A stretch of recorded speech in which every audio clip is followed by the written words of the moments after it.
Welcome to The Clever Angle, the podcast where you get job shadowing experience without the job shadowing. I'm your host, Evan McGee, and without further ado, let's get into it. Welcome to your first day on the job. Today we're going to be interviewing award-winning Arkansas photographer and videographer, James Bickham. So if you've ever had any questions about photography and video, this is the podcast for you. I also have with me co-host Emanuel McGee, my twin brother, who's also starting out as a beginning photographer, and he's going to ask some really helpful questions that's going to help him and you. Let's go. All right, guys, I guess we're just going to dive right into the show. We have a special guest. We have James Bickham of James Bickham Visuals, yes, sir, on the show today. You said He's get it going right. to be talking a little bit about photography, videography, and just a little bit about everything, man. But before we get into it, I've been trying to figure out ways about how to make the show better. And, you can't just start shooting three-pointers from half court. You got to warm up, man. So we're going to talk about, just a little bit of just off the topic stuff. So I've been asking people just random questions just that I've been coming across. And you grew up in the 90s, so I'm going to ask you this. The Brave Little Toaster or The Land Before Time? The Land Before Time. Hey, why? No question. Why? Dinosaurs, bro. So like it's almost a no-brainer for me. Like I'm all about the dinosaur world. Like I'm a 90s kid. Give me Jurassic Park 1, 2, 3, 4, and when they start putting 5, 6, 7, 8, I'm gonna be the first one in line, rocking it. It's the end of the game right there. Dinosaurs. Okay, so you, JB, were a musical artist, and you had to make a hit song with two other artists of any genre. Who would it be? Oh, that's a tough question. Who would it be? Alive or dead, or can they gotta be alive? Yeah, anybody. This is JB featuring. For a banger. Then you gotta come up with a name for the song at the end. So we need to think about that. I would probably do Drake. Right now, I'd probably do Drake. Yeah. And this is weird, but Drake and Big L. I don't know if y'all know who Big L is. No idea. So Big L is like he's like a lyricist. He was actually killed in the late 90s. Mm-hmm. But Drake is so mainstream now. Like if I'm gonna make any kind of music and I need one artist that's gonna put me on, that's gonna like draw likes and views, Drake is it. Mm-hmm. But Big L as a lyricist to me is one of the elite, and I think that he would smash any Drake song if he was still alive. Yeah. Uh-huh. Any kind of Drake beat out there. You know what I'm saying? So we're gonna need a name now. I'm still stuck on the name of the song. Like I don't know. Yeah, I mean, we'll get back to it, man. We'll get back to it. So I was sitting here thinking as I was driving over here, like I don't really know how we met, JP. Man, it's known you a long time. So it's been years, man. Like I don't think so. Did we know you in high school? I think we knew of each other. Yeah, but obviously we didn't like kick it. Yeah. And I think that it's one of those things where we just met. You know what I'm saying? Like I've got you have people in your life. I got people in my life that I'm like, man, I don't know how we met. Like, but we homies. Like, you know what I'm saying? Like, so I remember like the first time that I met you, and so this is back in the day. This is probably like maybe 10th grade, and I was hanging out with a mutual friend of ours, Grant Long, right? Oh yeah, that's JB. He go to Valley View, and I'm just like, oh okay. So I think he introduced us that way. So back to the Valley View thing. Did you live in the Valley View School District, or that's just where you wanted to go? Yeah, no. So we moved here. I've got a super unique upbringing. Yeah, just go ahead. Everybody don't know you. Go ahead. So my mom is British, born and raised in like Swindon, which is about an hour outside of London. It's kind of like a suburb. It would be like Jonesboro to Memphis, but it's like London to Swindon. Yeah. And she met my dad. She was on vacation in Germany. My dad was stationed in Germany. They met, fell in love. 2 years later, you got me being born. Mm-hmm. So we were raised in El Paso for the first 3 years, and my little brother was born, and then moved to Bakersfield, California, which is a suburb of LA. Like not a suburb, but it's about the same distance from here to Memphis, about an hour and a half. We were there until 8th grade, 7th grade, 9th, somewhere in there, and Dad gets moved here for Frito-Lay. We moved to Jonesboro, and I'll never forget, we were trying to decide on whether or not we wanted to go to Valley View or Nettleton. When I was coming here, basketball was like everything. Basketball was what I did. So Valley View and Middleton were actually playing in a basketball game the night that we were coming. One of the nights we were coming to. What year was this again? Is that 07? No, this would have been 2000. This would have been like 2001. Oh, okay. This is way. This back. is old. Yeah, this is old. So we were like, hey, we're gonna go to the basketball game and watch the game. Yada yada yada. Go to the game. Valley View ends up beating Middleton that year. I don't remember. I don't remember score. I don't remember what happened. Yada. Valley View wins. I decided, all right, cool, going to Valley View. So Wow. Come down here. Register for Valley View. It could have all been different then. It could have all been different, man. We would have met you way earlier. Yeah, it could have been way different. But went to Valley View, man, and I freaking loved it. Like I had a lot of people growing up, and still to this day, people were like, "You like going to Valley View? You enjoy it?" Man, I loved it. Like I absolutely adored going to Valley View. Like it was the most fun that I think anybody could have had in high school. Period. Like it would be tough for me to.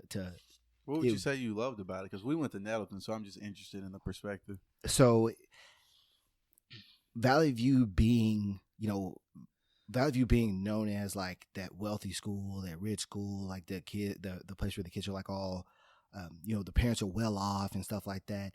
It was such a relaxed vibe because everybody across the board didn't take things for granted. You know what I'm saying? And so like when we had events, whenever we had stuff going on, everyone was all about everything. Like we were all about it. Like let's do it. Like we get our sophomore year. It's all like let's have fun. Like we're having as much fun as we can, as long as we're getting our grades. Having as much fun as we can, because we know like we're only here for so long. And once you get out there in the real world, then it's a whole different ballgame. Mama and daddy ain't paying bills no more. You know what I'm saying? So everyone of my friends in my friends group, we were very blessed, and we had the opportunity to do a lot of cool stuff in high school. We made a lot of the most of it. Like we made the most of our opportunities in high school. And so I look back and I'm like, damn, that was so much fun.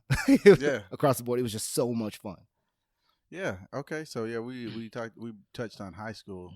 What was your mindset going into college, and what did you major in? So when I went to college, there was not a question. I was going to school to coach, and I was going to school to teach, and I was going to pledge pike. That was it. Like that's all I knew I was doing. Where did the pike thing come in? So when I was in high school, I had a couple of the brothers at the time that were recruiting. Like they were damn near recruiting me. Like, hey, high school? Hey, come on, like come to my basketball games. Like, yo, JB, come to the house this summer. You got to recruiting events and stuff like that. And so when summertime came around right before college, I spent time at the fraternity houses, more time than I did anywhere else, like meeting the Pikes, meeting this and going to that and seeing these dudes and how they were in college. And so it was a no-brainer that I was going into PE. It wasn't a hard decision at all. But then joining the fraternity, that took my college experience from here to here. Yeah. You know what I'm saying? So when I did, committed, pledged, started school and had a freaking ball in school, and there was not a year in college that I'm like, damn, I wish that we'd have done things differently. Education wise, I didn't change my major, didn't rethink it. I graduated with a degree in PE, degree in English, that my whole life I was going to teach and I was going to coach. Point blank period. That was what I did. So whenever I graduated, then I went in, took my first job at Jonesboro, and went into teaching. Okay, so you said you had a degree in PE and English. Was PE like the first choice and English the backup, or? So the goal was to teach. I love literacy, like love reading, writing. You wouldn't believe it by some of my Facebook posts, but that's what I love. Oh, we believe it. Yeah, true. That's what I love to do. So the goal was to teach senior high English and then to coach high school sports, high school basketball specifically. It kind of started rotating about my junior year. I went into a referee camp, a basketball referee camp, and realized that I'm not a bad basketball referee. So I realized that we're not going to coach basketball. We're going to coach football, coach soccer, and then teach English, and I'm still going to referee basketball. Things changed. My first job was teaching English in a secondary school, like in middle school. That was definitely interesting. Didn't coach. Hung it up after that. I lasted 1 year and was like, nope, we're done. Okay, so what was the biggest difference in the environment that you taught in? You taught at Jonesboro schools, right? What was the biggest between that and your experience at Valley View? So the parental support was like, it was night and day. I taught at Micro Society here in Jonesboro. The staff at Micro was incredible. Like without the staff, I wouldn't have kept my head afloat. Going into that kind of situation where Micro is the population that Micro Society serves is financially on the I'm trying to think how to put this, like financially not super well off. You know what I'm saying? And Gotcha. so it's a rougher student base that we serve. So it is in 6th grade. You know, I had kids that weren't eating at home, that were going through some stuff, that had parents, you know, in jail, going through some situations in life that I can't imagine going through now. And it opened my eyes when I realized how much our parents in high school were involved versus the kids at Micro Society. Yeah. So, for example, we had student-teacher conferences, and my student-teacher conferences, I had 90-something students.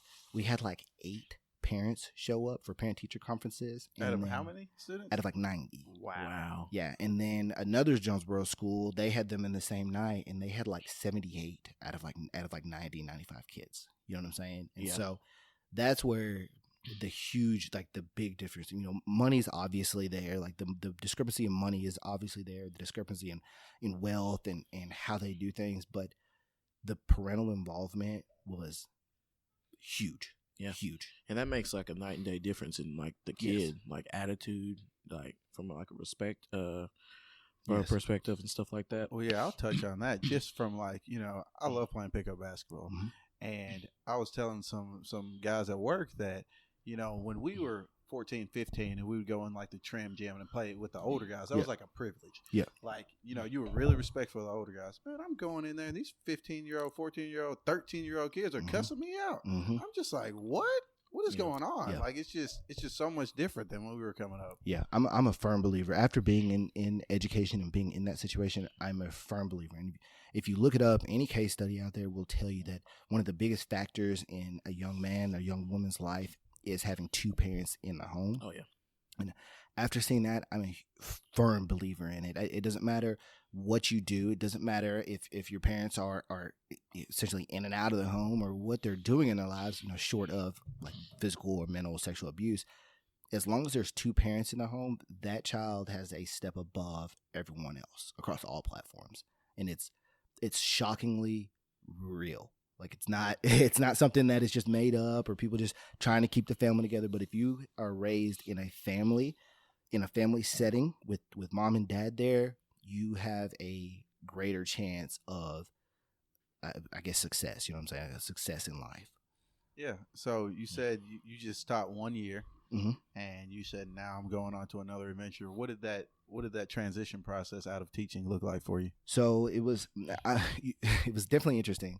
You guys have known me a long time, and people that do know me know like I'm real bubbly, like upbeat. You know, I'm living life to the fullest. I feel like. Yeah. Oh yeah.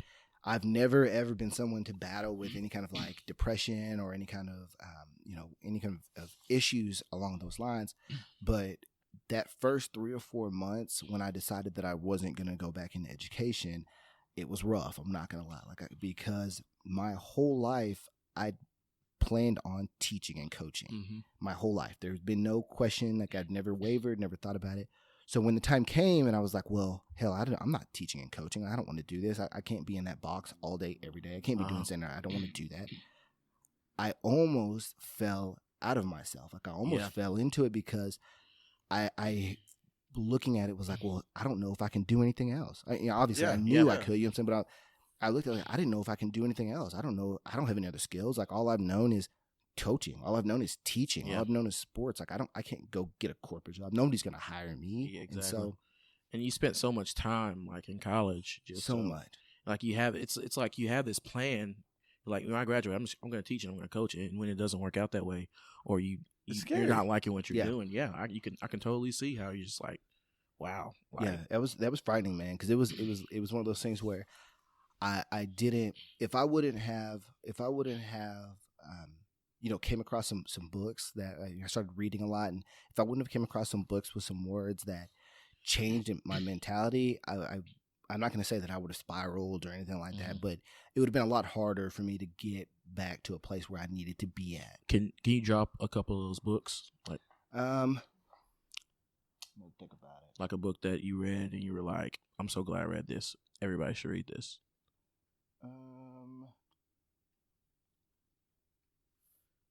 So I'm up here looking at them. Yeah, I think so. Well, for people who don't know, we all actually lived together, and I think I got the book Rich Dad Poor Dad from you. You had like a bookshelf or something. Yeah, that was one of them. I picked that up. There was some Dave Ramsey in there. Yeah, Financial Peace University was on there for sure. For me personally, Think and Grow Rich is a good one.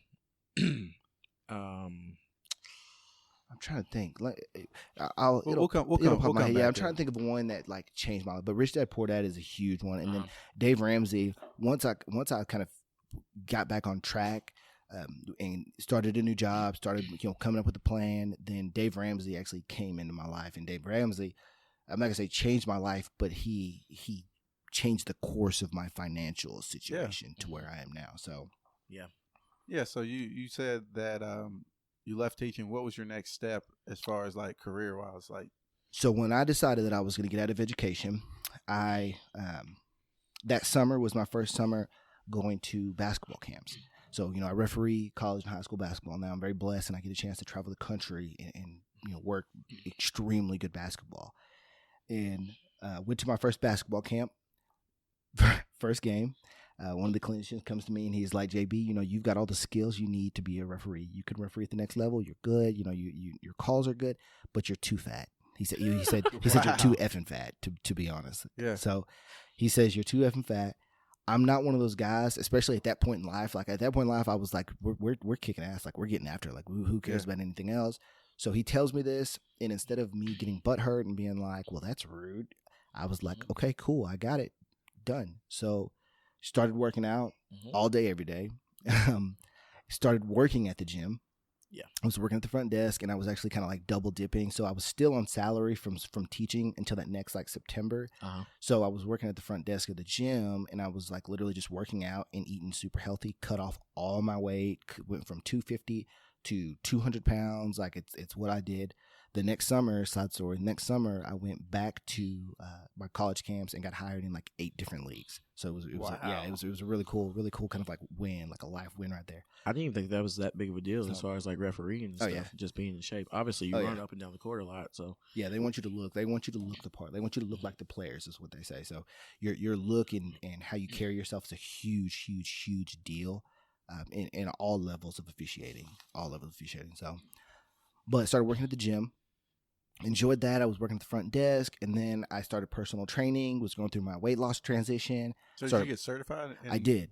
So I was studying at the time, got certified as personal train, started training at the gym, and I was training for like 3 months. And then our GM, who'd been there for years, he and his wife decided that they were going to take a different life course, and they moved. And the owner of the gym came to me and essentially was like, hey, we love your personality. We love how you've been with clients and guests and this and that.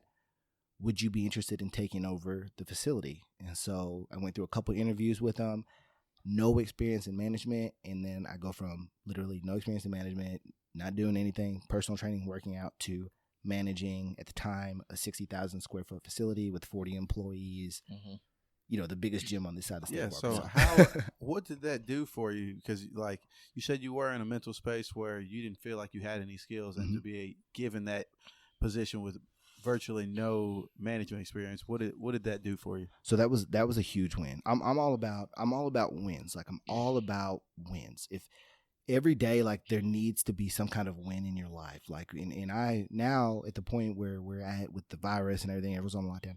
My daily wins are my running and my workouts. Like every day, like I want to push myself and I want to win. Like that's the win. Get it done. Let's get it figured out. Let's win that damn run. When I got that job, that to me was a huge life win. Like that was, hey, we're taking the next step. Let's figure this thing out. So I started reading more and more about management and how to manage adults instead of trying to deal with kids and this and that. And there was definitely a learning curve for the first like 3 or 6 months. Oh yeah, because it was something where you hear people talk about employees and how, I don't want to say lazy, but how people don't have like a super like hardcore work ethic, and then you see it. Yeah, I mean, especially if that's not where they want to be in Man. life. If this is just like a pit stop on their journey, Man. they're just going in giving 60% when Yes. you need 100%. And like also because like you said, you were working the front desk, so a lot of the people that you were like essentially over, you were working with before. So you go from like a coworker to a manager position. There could be like some disconnect there too. Yeah, and I had to essentially like disconnect. I had to stop being like buddy because people weren't understanding, like, guys, we got to get this done. Like, now it's not a matter of, well, Austin's going to get in trouble or so-and-so's going to get in trouble. Now it's my ass that's going to get in trouble. So I need you to get over here and I need you to make sure that's locked. I need you to do this. So I'm all about paperwork and making sure everything's done correctly. So I came up with rules. I came up with this and that. And I was like, essentially, if you do what needs to be done, you'll never hear from me. And that's how I am in my life today. That's how I've been. Okay, so what was the hierarchy of the people at the gym? So it was like the owner and then you? Yes. Yeah. So it was our two owners and then me. And then, well, it was our two owners and then like me and Drew. Like, so at the time I did the financing and then day to day and me and Drew like tag teamed a little bit of that. And so me and Drew were working together for the last year, like that I was there, and we did the day-to-days and dealing with employees, and we tag teamed a majority of it. So everyone else fell underneath us, so that big boss didn't have to deal. We dealt with everything. We did the planning. I did scheduling, gym maintenance, cleaning, and we were also at that time building. So we were planning on expanding to what we are now. So we were adding another, like, I think it was like 80,000 square feet of gym facility, making us one of the biggest gyms in the state. So that was definitely an eye-opening like window where we could see that growth and expanding and employees and this and that. So that was the hierarchy. It was owners, me, Drew, and then everyone else. And now when I left, Drew filled up and like Drew took over all the day, and then that's what he does now. So yeah. So how long were you at the gym?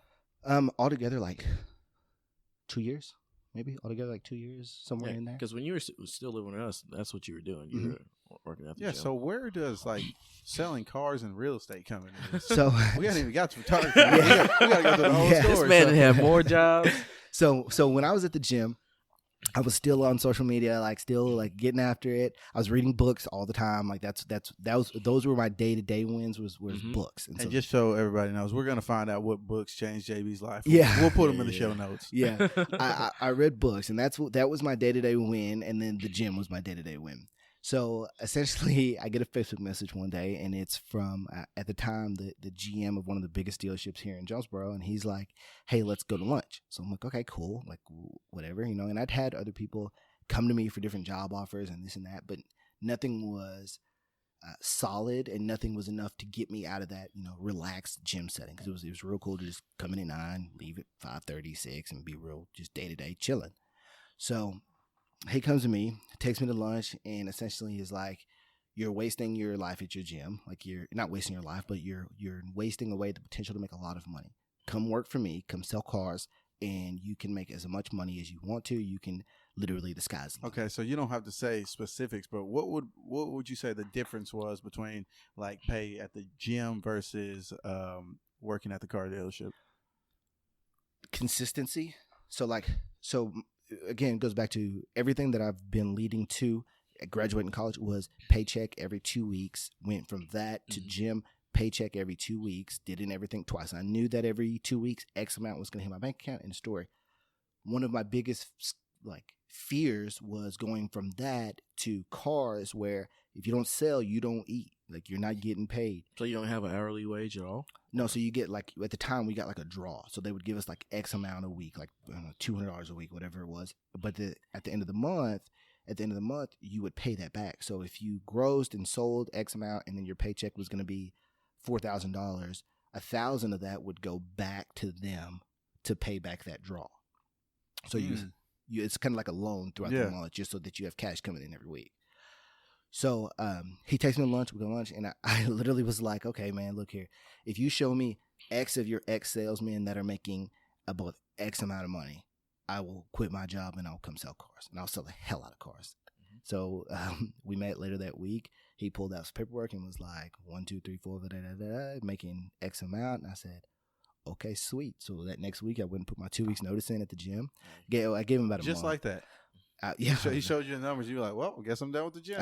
I told him, like, I'm all about my word, babe. Like, I told him, like, you show me X and I'll quit and I'll come blow everything out of the water. So was the gym never like a permanent thing for you? So when I took it, yes. And it's definitely, it could have been a permanent job, but the opportunity to try something new and do something new. And when we went to lunch, he laid it out like, you know, you can harness your social media. You can harness your connections to make a lot of money. And I was like, well, and you do. Let's do it. Like, I mean, if you can prove to me that X amount of money is going to be, or X amount of salesmen are making X amount of money, I'll do it. Like, I don't care. Yeah. Like, dude, I have no kids. At the time, I had no, like, serious, like, commitments. Like, we'll give it a shot. So I did it. So, yeah. See, that's crazy. Went into car sales, and I sold, I was there for a year, and I sold, like 95 cars or something like that in 12 months. Yeah, I sold it was really cool. It was definitely. What percentage did you get from the car sales? Like, oh man, I don't even remember. It varies. Like, so the $40,000 truck, what you getting off that, or is it like just different? So a big misconception about the car business is people think that the more expensive vehicles, like a new vehicle, you're going to make a lot of money. Those are mini deals. So like you sell a $70,000 truck. If it's a mini deal for you, then you're gonna make like $100 or $200 if it's a mini. Because what do you mean a mini crazy. Deal? What's that? That's what it's called, is a mini deal. So like that money is from the manufacturer. So if you sell a $70,000 vehicle, even though it's super expensive, if it's new, it is considered a mini on most markets at the time when I was in car sales. So it'd be like $100. Gotcha. Yeah, there would be GM money on the back, like, so we would get money from the actual manufacturer that would add up. If you sold like 7 new or 10 new, then you would get a bonus of, I don't know, 800 or not, whatever it was. But a majority of the money came from pre-owned, because that was where there was a difference in gross and sales and yada yada yada, where you can make money on those. But new cars, like, there's not money. That's really interesting. Yeah. I would have never known that. So you said you sold 90 cars in that year? Yeah, in the 11 months I was there. Okay, so shine some light on, like, what is like a typical week for a car salesman? Man. Like what's a good week versus like a bad week? Like, how impressive is selling 90 cars in a year? Like, you kind of selling 90 cars in a year is it's not super impressive. Like, it's not super good impressive for your first year, but it's pretty good for your first year. Yeah. Like, it's not like, I'm not ever going to say that I was like a super salesman or anything like that. I sold cars and I had a good time doing it. There's guys out there that sell a lot more vehicles than I do. You know what I'm saying? There's guys out there that sell hundreds of vehicles a year. For my first year, having no experience in any kind of sales whatsoever, I'm cool with it. I'm cool with it. And I made a lot more than I did at the gym, so I was content and happy. So there wasn't 90 for me, which I think my total was like 99. I was cool with that. yeah. So you went from college feeling like you didn't have any skills. Now you got management experience. Now you got sales experience. Yep. Yeah. And so after the 11 months at the car dealership, where did that lead you to? So like 6 months into car sales, I had a few real estate brokers come to me, and they were essentially over that first like 3 or 4 months. These people just like, hey, JB, let's go to lunch. I want to. Literally. Where are you finding these people? Just handing jobs out. Just messaging me on Facebook. Literally were messaging me. Yeah. So I had one guy that took me to lunch, and he essentially laid it out, was like, hey man, you're having a good time at car sales. You're working literally like working 7 to freaking 7 at night, like every day, had 1 day off a week. He's like, what if I told you that if you were to harness your influence, your social media right, you could make triple of what you're making in car sales, and you could have your time, like you could have your days off. So I'm like, okay, that's interesting. I'm like, all right, cool. Like, we'll talk about it. And he was in real estate, for a real estate company around here. So I told him same thing. It's like, you show me X of your X real estate agents or whatever they're called at the time that are making above X amount of money. I'll quit my job and I will come sell real estate, and I'll sell the hell out of real estate.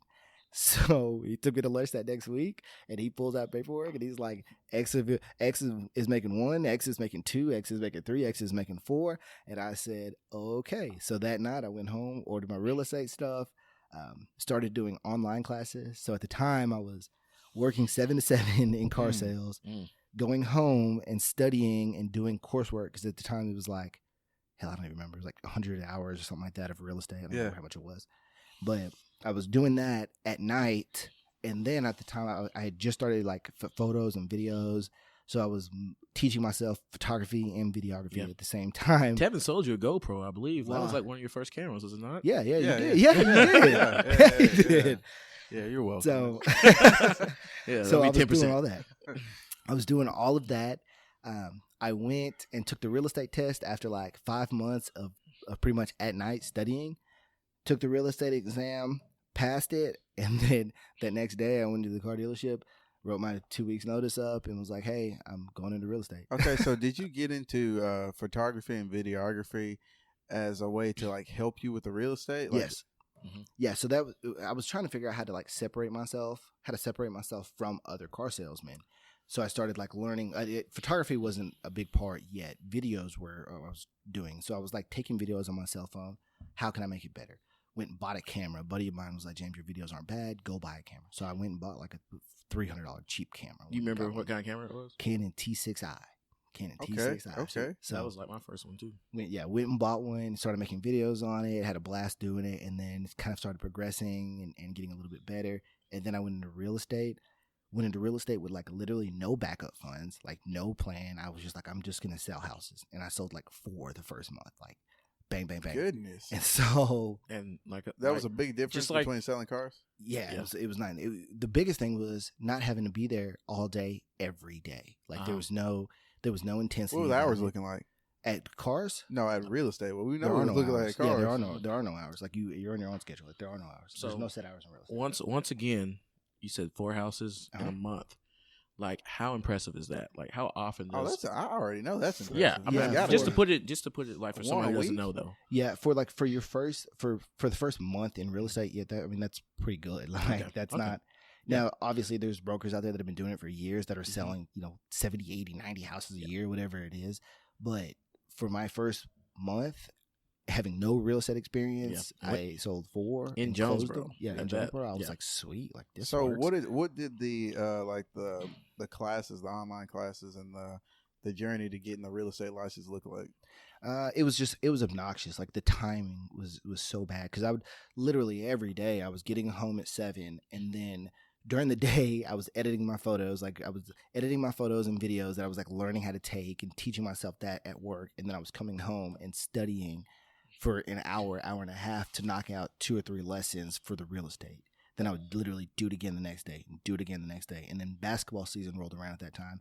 So I would leave at like 3 o'clock, drive an hour to referee, get home at 11 o'clock. I still was knocking out lessons when I would get home, and then I would do the same thing the next day. And I just kept doing it and just kept doing it and Grinded. kept doing it. Yeah, until I finally took the test and was like, sweet, passed, on with it. So it wasn't necessarily hard. It was just a lot. Like it was just a lot of stuff. Yeah, I know you said that every day selling real estate looks different, Mhm. but take me through that first month of you selling those 4 houses and what that looked like for you.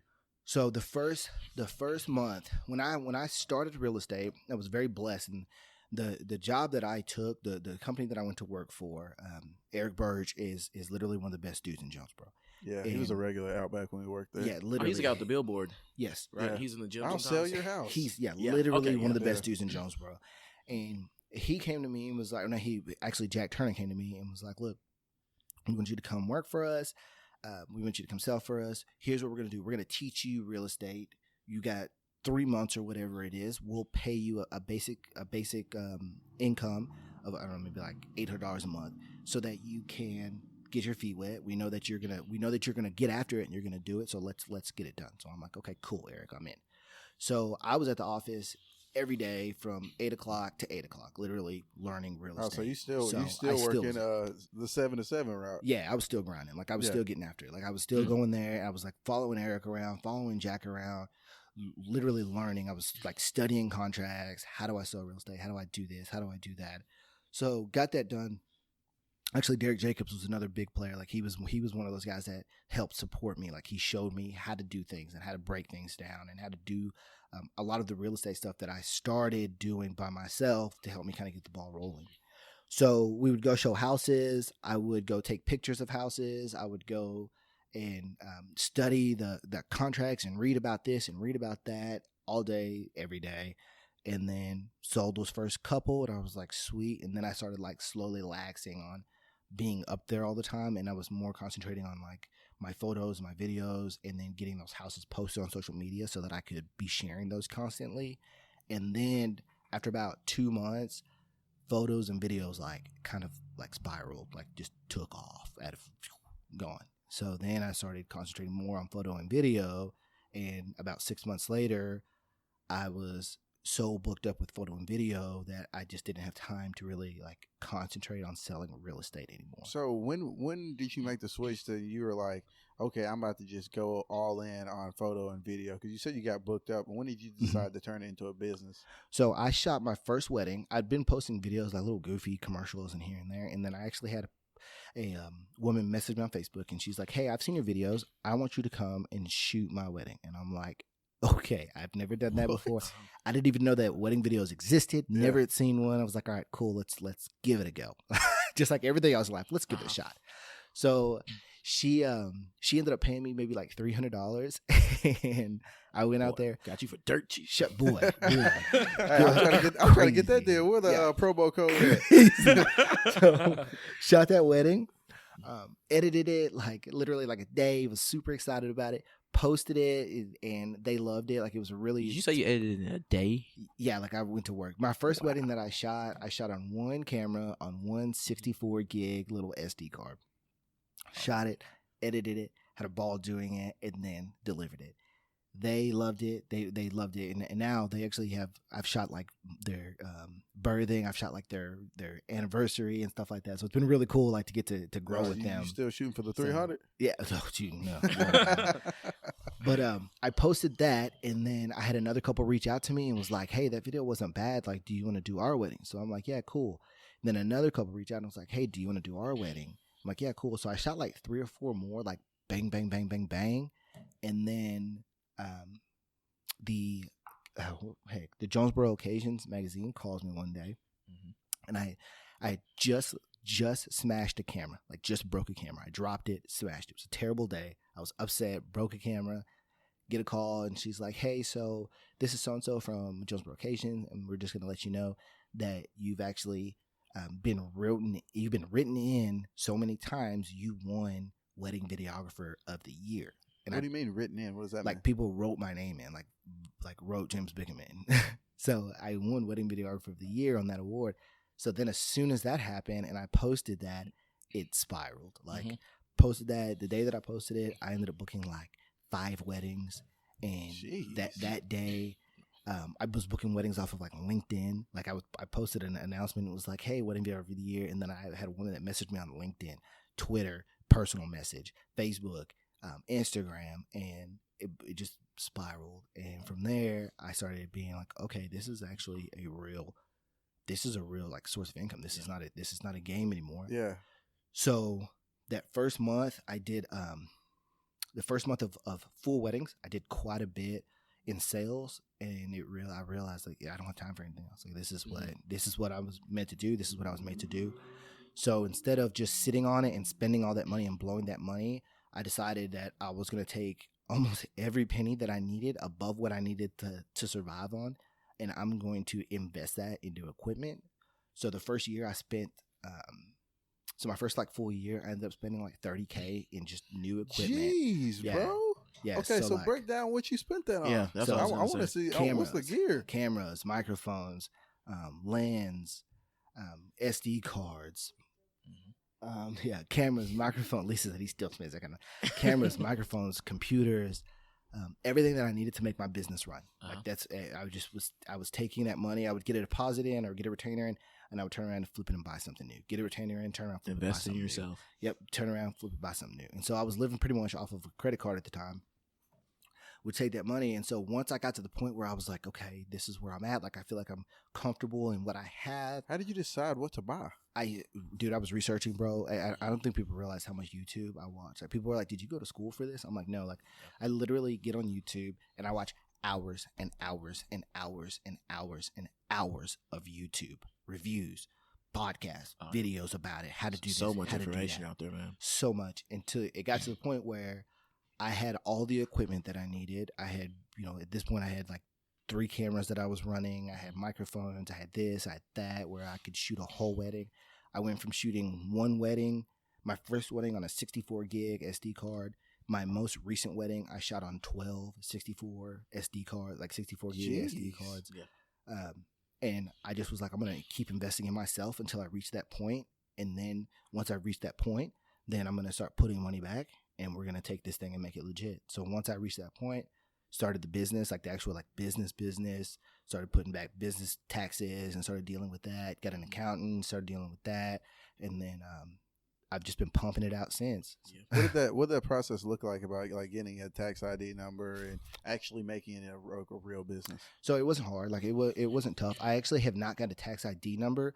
I'm still using, because I'm still a sole proprietor. So there's been no need for me to get a tax ID number just yet.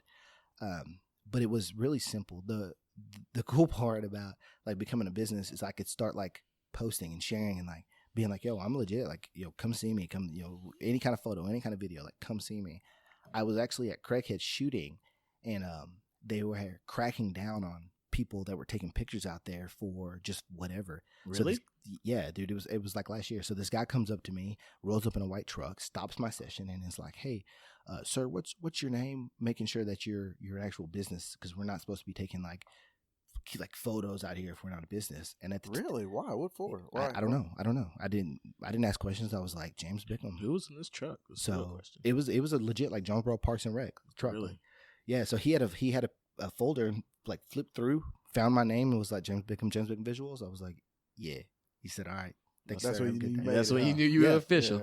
Yeah. So then he checks me out and takes off. Done that. I didn't ask any questions. Like I just went back to the session, went on with my day. But it's been real cool to be like, yo, I'm like a legit business. Like I'm not like somebody just with a camera running around. Like this is a legitimate business. I have an employee now. I've got a full-time assistant, and this is what I do for a living. And I travel the country and travel the world taking pictures and making videos. That's awesome. It's really, really cool. So did you think that you would ever be there from coaching and teaching? Like, did you ever think you would be a full-time videographer / photographer? No.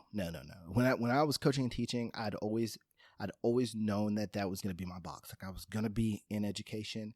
Now I look back on it and I'm like, people have told me that I'm too big-headed to be in education, but now I look back on it, I'm like, man, I can't imagine being in that box every day, because now I have so much room for creativity where I can just get up and go and don't have to worry about anything. Don't have to worry about being at school or this or that or dealing with parents. Like now I'm on my own schedule. I do what I need to do to make my own business work. And the only person that I depend on is my assistant. That's it. You know what I'm saying? I depend on her and I depend on me. That's it. So what exactly does your assistant do for you? So Haley came on staff like we're almost to a year now, probably about 9 months ago. She came on staff last May, and she does all my like booking, planning, like the marketing flyers and stuff like that. She does it all. So she comes in and she's here every morning at 8 a.m. and she's with me from 8 till about 9:30 in that ballpark. And she literally just lays the day out, make sure that everything's scheduled properly, and make sure everything's good. So like if I book a wedding or if I book an event, then you go through her to book it. And then once it's booked, then I will talk and I will deal with those clients, just so that I'm not having to talk to every inquiry that comes in. I'm very blessed at where I'm at, and we're to the point where we're getting on average probably 4 or 5 inquiries a day. So she does that daily, 24 hours a day. She's responding to Facebook messages, Instagram, talking to people, booking, and all that stuff. So that's awesome. Yeah. So how much would you say of this business, photography and videography, is like personality? A lot, a whole lot. I wouldn't say it's necessarily, it's a big part personality, but it's also about marketing. Like when you're positive and when you're upbeat and when people want to be around you and you can create a solid product, even at bare minimum solid, then people are going to book you. You know what I'm saying? When people know that they're going to have a good experience with you, people are going to book you. So in the last 3 years, I've gotten like 200 reviews on my Facebook page, and I've gotten 1 negative review. I've got one review that was less than a 5-star, and it was a girl that I'd never shot for, never done a project for her, like had no ties to her. Then why did she do it? She didn't like a comment that I made on someone's post. And so she went to my Facebook page and gave me 1 star and said, "Don't work with him. Like he's this and he's that." Crazy. So She didn't even get a 4-star. I commented back and I was like, "I'm sorry. Like I don't think I've ever dealt with you. Have I produced any work for you?" So she deleted it. What's frustrating is that she deleted it, but it's still because that 1 star marked me. It took me from 5 stars to like 4.9. That's terrible. Yeah. Man. Yeah. She brought all the average down. Yep. That's Awful, frustrating. So Yeah. So, do you think that, because anyone that lives around here knows you're pretty active on social media, Mhm. especially Facebook, Mhm. do you think that that has anything to do with you having a successful business, that people just already know you Everything. and like will recommend you and stuff? everything to do. Social media, like I tell people that my life now is literally I'm paid to Facebook. Like I'm paid to social media, because if I'm not social media-ing, like if I'm not active on Facebook, if I'm not active on Instagram, active on here and active on there, then people don't see my work. So one thing that Haley does is Haley, she's got access like literally to my whole life. She has all my logins and this, and she's got my credit cards. Like she does everything for me. And so she is active on my social media. So if I'm doing something, and if I'm in an event, or if I'm going to be away from my Facebook for a while, she'll get on there. And if there's any comments or whatever that she needs to make, she'll make them on my page. So it's not always me commenting. Oh man, Really? Yeah, Bro, you're a because fraud. yeah, I know. Now the Facebook Because- status that's all you, right? Yeah, Facebook Okay. status. I didn't know.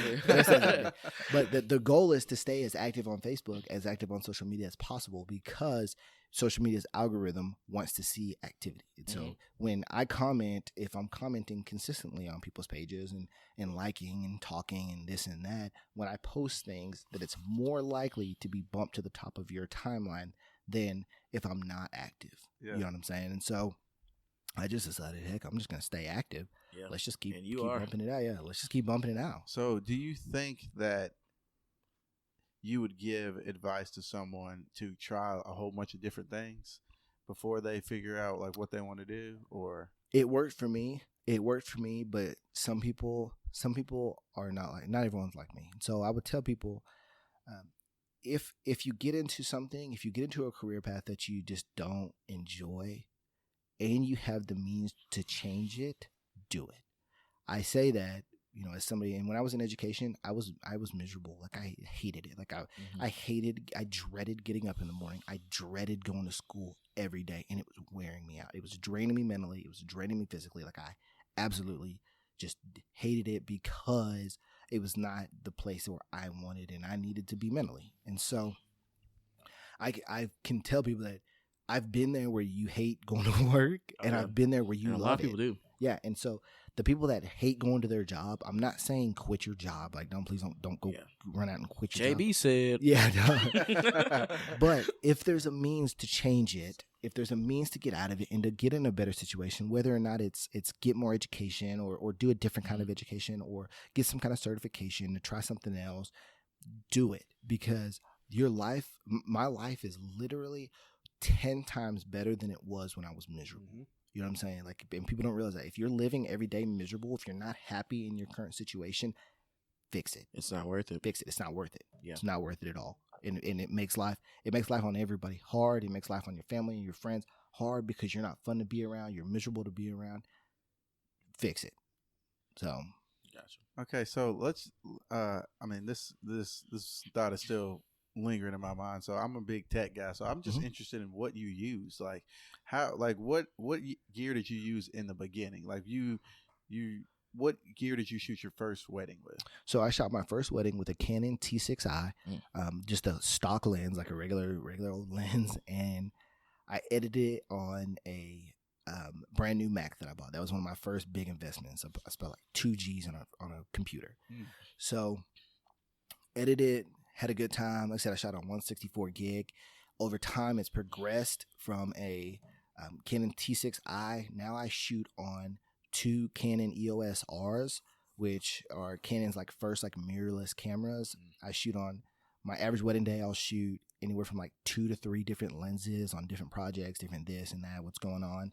I mic up multiple people throughout the day, so there'll be multiple groom and bride and this and that. Be running around with microphones on. What do you use to mic them up with? Like, obviously the microphone, but like, what does it plug into? Like, is it wireless? They wearing something? So I run it down bags. I put it in jackets. I put it like bra straps. So like the bra strap is like literally the best for brides because you can like put it down there, have mom like clip it on a bra strap, and then it just stays there. Like you don't have to worry about it, and it's hidden. You don't you can't see it. Like it's so nice to be able to just disappear. So these little Tascams have like these little recording boxes. You just hide them wherever the heck you can. That is my average. Like my average wedding bag is cameras, lenses, recorders, lighting. I bring a lot of lighting. I bring a lot of like external mics so that when I do like interviews and whatnot, I have different sources of sound going on. I bring a lot of like lens caps and lens covers, filters. I bring a lot on a wedding day. And then just recently I've started bringing my computer and all of my editing projects. So on wedding day, I'm actually like dumping SD cards and I'm backing them up as the wedding day is going on so that when the wedding ends and we're getting ready to leave, Haley throughout the day is taking my SD cards and she has actually dumped them. So when we're driving home, I can start editing. I don't have to like put all, 300-400 gigs of information on my computer. It's already there. I just start editing that project because she's been dumping them all day throughout the day. As I fill up an SD card, she just takes it, backs it up, and puts it in the editor. So she accompanies you to all your weddings? Mm-hmm. Yeah, Okay. So she comes with me to all weddings. Any like major projects, she comes with me, and she pretty much is just like backup. Like she's just my support. She doesn't really shoot, but she just hangs out. So if I forget something, need something, she goes and gets it. Awesome. So what would you say you're like the coolest project that you've done so far? That's tough, man. I've been so blessed. I've had some really, really cool opportunities. I think that, this week, which it makes me sad that I'm sitting here right now because I'm supposed to be in Daytona Beach, Florida, with Arkansas State cheer and dance. And like last summer, we went down there to nationals. And so it's essentially a paid for trip to the beach for 6 days, and all I do is their photos and videos. That's it. So all I've done is just photos of the girls, videos of the girls while they're doing their competitions, which has been real cool. We had a chance a few weeks ago to fly out to Colorado. So like there was a week where Lisa and I were in Florida for like 3 days, and then got home, and then like 2 days later we flew out to Colorado and went out to Denver for literally like 48 hours, shot a project out there, and then did some Christmas pictures in the snow and flew home. So it's been, it's been really cool, like to get a chance to travel and shoot some really neat stuff. So how long have you been doing photography, would you say? Professionally, like a year and a half, maybe 2 years. Like professionally, like it seems like so much longer. It really has. Yeah, it's because we're getting JB post every day, man. Yeah, that's what it is. Every 6 hours, JB's on Facebook posting something. Yeah. So I've taken last year. I ended up taking. It was something like, when I did the math, it was like 600,000 images, and I took almost I took like I want to say like almost 40 terabytes of 40 video. Terabytes. Yeah, so like at any given time, that's one of my biggest expenses now is memory, like external hard drives and things. External hard drives, dude, and backups. Like you can like pretty much every box. That box right there, that box right there is 16 terabytes of information, and that's all full. And then down there, you see those. Yeah, those are all 8 terabytes a piece, and those are all full. And so that's my biggest expense in life now is freaking memory. That's nuts, man. So, what advice would you give to somebody that is wanting to take this career path? Shoot, go shoot. Like, and whenever you started taking pictures, the first time that we talked, I'm pretty sure I said something along the lines of get your butt out there and shoot. Like you've got to be shooting every day. Like you've got to be taking pictures of something every day, because you'll never learn the basics of shooting until you actually are shooting. So I'll touch on that a little bit. Like I'm still in the beginning phases of like I've been getting into photography and stuff, and JB was one of the first people that I like reached out to, and he's a busy dude, but anytime that like I would ever text him, he'd always get back to me at some capacity. He even came over to the house and would drop pointers and tips and all that kind of stuff. So I did have a couple of questions for you. We were talking about gear, and we were talking about all this information and that's out there, and this is better than this, and this is better than that. If coming from like a beginner photographer's perspective, what's more important than the kind of camera you shoot with? The camera plays a huge role. Obviously, the camera and the camera body are huge. The lens is, to me, the biggest thing. So like your choice of lens and the money that you spend on lens are gold. Because if you can have an out-of-date camera body. You can have a camera body that's a couple years old. Canon's DSLRs, 6 years, 7 years old that are still producing my camera's 8 years old. Work. Yeah, that are still producing gorgeous professional quality work. The lenses are the things that are the biggest impact. And one thing that took my photography and videography to the next level is going from a 50 millimeter 1.8 to a 50 millimeter 1.2. Like that 1.8 to 1.2 literally changed the entire complexion of my photography and of my videography. Now, price difference, we're talking about $100 lens versus an almost $2,000 lens, but it took every dollar that was spent on it is literally well worth it. So I tell not amateur, but I tell people that are just now starting, get your camera, okay? And the next major investment that you need to make is going to be glass, like the lenses that you shoot with. You need to be buying a lens, something that's a little bit high dollar. Okay. This is something I've actually asked you before though, but it's good for like beginners to hear. With Instagram, there's all this content. Same with photographers. There's all this content. There's all these people constantly posting. It's really easy as a beginner to compare yourself to somebody that's been doing it for a long time. Can you give a tip to somebody who's like struggling with that? Don't compare yourself. Learn. The biggest thing that helped my photography game is whenever I started, my photos were just obviously not very good. Like they weren't sharp. They weren't composed very well. They weren't lit very well. So instead of looking at these pros out here that do this for a living, that were like killing it and producing gorgeous images, what I would do is I would figure out how they took those pictures. Okay, get on YouTube, type in, how to take pictures like so and so, or how does so and so edit their photos. And there's going to be some kind of tutorial out there where somebody's showing you how to edit like Peter McKinnon, how to edit like so and so. There's a YouTube video for everything. And so I would literally break it down from the ground up and be like, okay, I know that picture's gorgeous. I know that her pose is gorgeous. How do I get there? How do I recreate that? And it's been a process to learn, okay, well, I know that I need to have this kind of flash. I know that I need to have this kind of lighting. Let me order this flash. All right, cool. Got it. Now I need to order this kind of softbox. Cool. Got it. Now I know that I need to have this kind of lens. Cool. Got it. Now I'm almost to that picture. What's the next step? What am I still losing? Like, why are my photos still not looking like them?